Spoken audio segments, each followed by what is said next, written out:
చందమామ కథలు. కంచుబిందె వెదురుబుట్ట. తమిళనాడు దక్షిణ ప్రాంతంలోని ఒక మారుమూల గ్రామం పులియంపట్టిలో మురుగయ్య, మంగమ్మ అనే భార్యాభర్తలు ఉండేవారు. మురుగయ్య మరీ పేదవాడు. వాడికి కుంటెడు పొలం కూడా లేదు.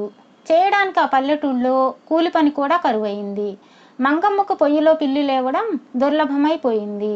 ఆమె మాటిమాటికి భర్తతో, దమ్మిడి సంపాదన లేకుండా నువ్వు ఇంట్లో కూర్చుంటే నేను మా తల్లిగారింటికి వెళ్ళక తప్పదు అంటూ ఉండేది. మురుగయ్య మారు మాట్లాడలేక మౌనంగా ఉండిపోయేవాడు.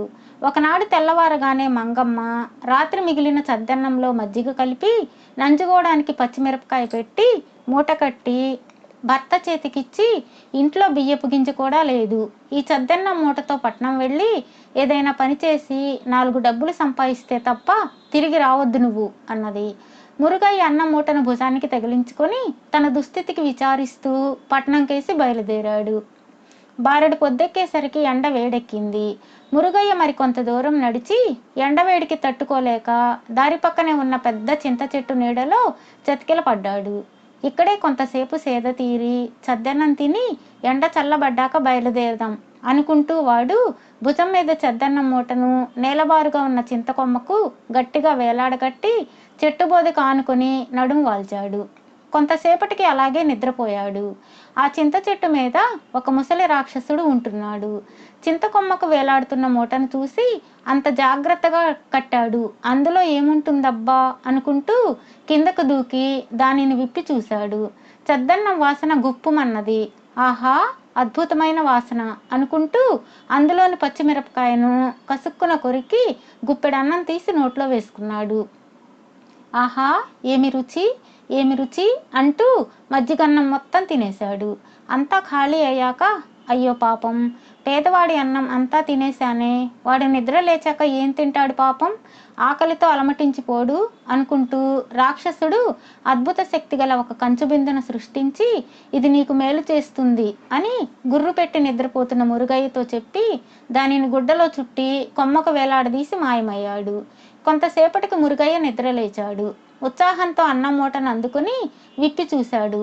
అందులో భార్య మంగమ్మ కట్టి పంపిన అన్నానికి బదులు కంచుబిందె కనిపించడంతో తీరని ఆశాభంగానికి గురయ్యాడు. దాన్ని అటు ఇటు తిప్పి చూసి కోపంతో నేలకేసి కొట్టాడు. కంగుమన్న శబ్దంతో అది పక్కకు దొర్లుకుంటూ వెళ్ళింది. అందులో నుంచి ఒక దేవత పుట్టి వాడి ఎదుట బంగారు పళ్ళెం లాంటి లేత అరిటి ఆకు వేసి పంచభక్ష పరమాణాలు వడ్డించి మాయమైంది. మురుగయ్య తన కళ్ళను తానే నమ్మలేకపోయాడు. ఆకలి మండిపోతూ ఉండడంతో మరేదీ ఆలోచించకుండా కడుపు నిండా తినేశాడు. ఆ తర్వాత కొన్ని క్షణాల్లో వాడు తిన్న ఆకు శుభ్రమైపోయింది. కంచుబిందె దానంతట అదే వాడి ఎదుటికి వచ్చింది. మురుగయ్య దానిని అందుకొని బట్టలో చుట్టుకొని అది అదృశ్యమైపోయేలోగా ఇల్లు చేరుకోవాలని వేగంగా తిరుగుముఖం పట్టాడు. వాణ్ణి చూడగానే మంగమ్మకు పట్టరాని కోపం వచ్చింది. ఒక్క రోజులోనే తిరిగి వచ్చేశాడన్న బాధతో తిట్ల దండకం అందుకోబోయింది.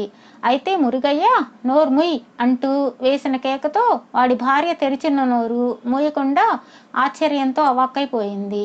వాడి ఇంటి లోపలికి వెళ్ళి కంచుబిందెను నట్టింట పెట్టి దాన్ని చేత్తో గట్టిగా కొట్టి దేవతను భోజనం వడ్డించమన్నాడు. మరుక్షణమే ఆ పాత్ర నుంచి దేవత వెలువడి 2 లేత అరిటాకులలో విందు భోజనం వడ్డించింది. ఇద్దరూ తృప్తిగా భోజనం చేశారు. తర్వాత మురుగయ్య భార్యకు జరిగిందంతా వివరించి చద్దన్నం మూటలోకి కంచుబిందె ఎలా వచ్చిందో విచిత్రంగా ఉందని చెప్పాడు.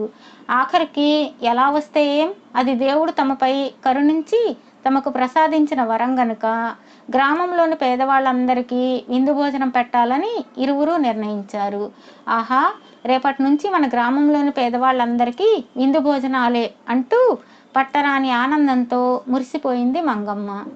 మర్నాడు తెల్లవారుగానే వాళ్ళు ఒక్కొక్కరి ఇంటికి వెళ్ళి తలుపు తట్టి విందుకు రమ్మని ఆహ్వానించారు. పూట గడవడమే గగనంగా ఉన్న మురుగయ్య దంపతులు విందుకు పిలవడం ఏమిటా అని అందరూ విస్తుపోయారు. కొందరైతే పరిహసించారు కూడా. అయినా వెళ్ళి చూడడం వల్ల పోయేదేం లేదు కదా అని అందరూ వచ్చారు. ఇల్లు అలంకారాలతో కళకళలాడుతూ ఉంది. మురుగయ్య దంపతుల వాకిట్లో చేతులు జోడించుకుని నిలబడి రండి రండి అంటూ అందరినీ ఆహ్వానించారు. అందంగా అలంకరించుకున్న దేవతలు వరుసగా అరిటాకులు వేసి తళతళా మెరిసే వెండి లోటాలలో నీళ్లు పెట్టారు. అందరూ కూర్చోగానే క్షణంలో వడ్డించారు. వేడివేడి మసాలా వడలు, అప్పడాలు, పాల పాయసం, మల్లె పువ్వుల్లాంటి అన్నం, ఆవిర్లు చిమ్మే సాంబారు, వేపుళ్ళు, అవియల్, గడ్డ పెరుగు అంటూ వాళ్ళెప్పుడూ కనీ విని ఎరుగని విందు బ్రహ్మాండంగా జరిగింది. ఆ రోజంతా గ్రామంలో ఆడ, మగ, పిల్లలు, పెద్దలు ఆ విందు గురించే గొప్పగా మాట్లాడుకోసాగారు. అయితే పులియంపట్టిలో ఉన్న వడ్డీ వ్యాపారి ఆ విందుకు వెళ్ళలేదు. ఆ గొప్ప విందును గురించి గ్రామస్తులు పొద్దస్తమానం చెప్పుకోవడం వింటూ ఉంటే అతడు ఒకవైపు అసూయతో, మరొక వైపు మురుగయ్య ఇలాంటి విందు ఎలా ఇవ్వగలిగాడో తెలుసుకోవాలన్న ఉబరాటంతో కుతకుతలాడిపోయాడు.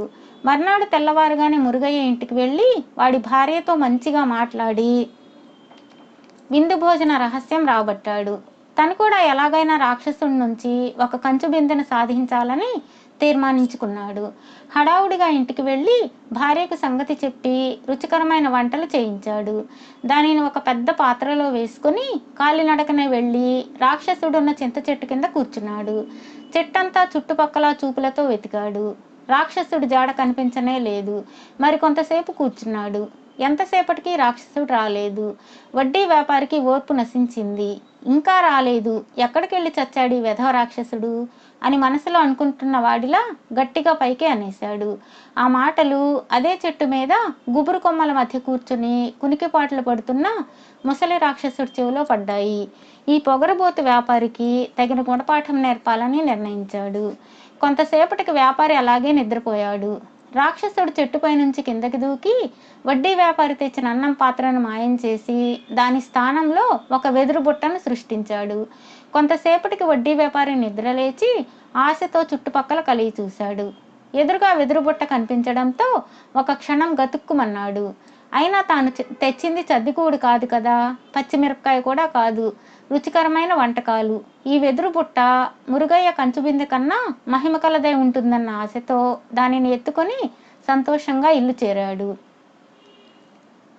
మర్నాడు అతడు తన బంధుమిత్రులను విందుగా ఆహ్వానించాడు. పిలిచిన వారందరూ ఉత్సాహంగా వచ్చారు. అతడు వెదురు బుట్టతో వడ్డించు, నా బంధుమిత్రులందరికీ విందు భోజనం వడ్డించు అన్నాడు.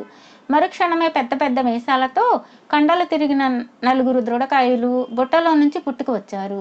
ఒక దృఢకాయుడు వడ్డీ వ్యాపారిని, మిగిలిన వారి అతిథులను ఒడిసి పట్టుకొని తలలు గొరిగేసి 4 తన్ని అక్కడి నుంచి తరిమి కొట్టారు. అయ్యో, గుండు చేసేశాడే, బోడిగుండు చేసేశాడే అంటూ అందరూ వాపోతూ అక్కడి నుంచి పారిపోయారు. వడ్డీ వ్యాపారి ఇచ్చిన ఈ విందును గురించి కూడా గ్రామంలో అందరూ మాట్లాడుకుంటూ పగలబడి నవ్వసాగారు. ఆ అవమానం నుంచి తప్పించుకోవడానికి వడ్డీ వ్యాపారి కాశీయాత్రకు బయలుదేరాడు.